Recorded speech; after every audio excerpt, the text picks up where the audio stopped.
Back with another album review. This time we're going to be doing Rise and Fall of the Midwest Princess by Chappell Roan. Chappell Roan is an artist getting a lot of attention right now, a lot of buzz on the internet, and with that, she's also getting a lot of hate.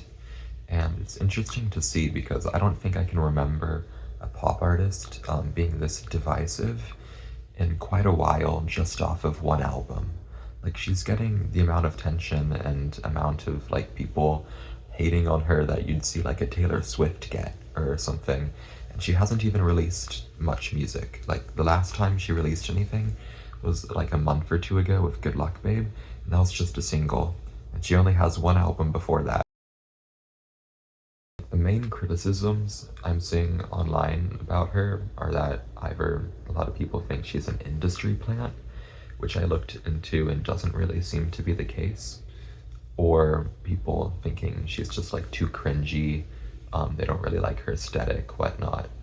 And I think that's interesting because there's definitely some lyrics on here which I could see as being cringeworthy, namely in Pink Pony Club, but I think what Chappell does really well is she has these cringeworthy lyrics, but she's able to make them come across as endearing and relatable, as opposed to just annoying or anything. So I think she actually kind of worked to her benefit somehow. I think the lyrics Chappell writes are generally going to be pretty relatable and resonate with a lot of different people. I think that she addresses them with a lot of sincerity, and it just really comes across very authentic, and the emotions she's displaying also very authentic, so I definitely like that. I also really like her singing. She has a lot of eccentricities to her voice, a lot of different vocal quirks that are very appealing to my ear. At least I could see why others may not like them, but I think they sound really good, especially in Red Wine Supernova. That's a great song. Thematically, we kind of have two contrasting main ideas in this album. One of those being Chappell as a party girl, extrovert, and then also her being very insecure and her having a lot of dissatisfaction with her relationships, wanting more from partners, and it kind of makes this a tug of personalities back and forth of these two different sides of her, and it's pretty nuanced, pretty complex, so I really liked that. The instrumentals are nothing crazy, to be honest. They're fun.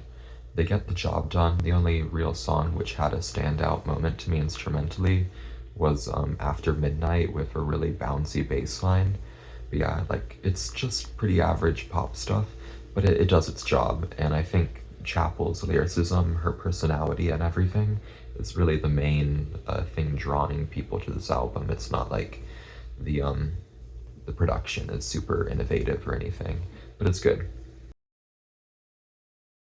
In general, I'd say the upbeat songs on this album are a lot better than the slower ones.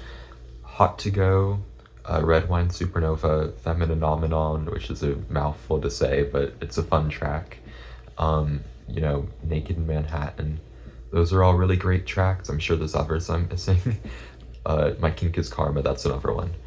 Those are all generally better than the slower tracks, in my opinion. With the exception of Coffee, I really thought that one was good because I think the lyrics on it were especially good in her vocal performance too.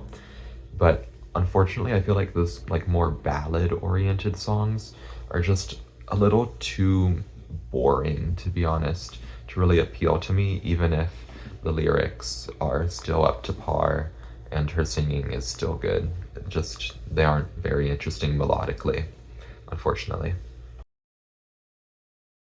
Overall, I'd say this album is probably a 7 out of 10.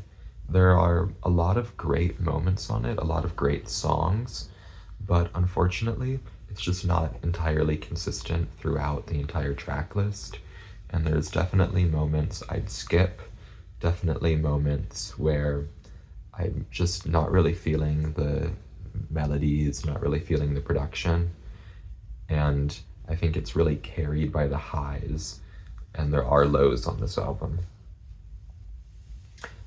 That being said, I do really like the themes. I do like Chapel. I like the character or personality she has, and I'm excited to see where she goes in the future. But yeah, I'm feeling a 7 out of 10.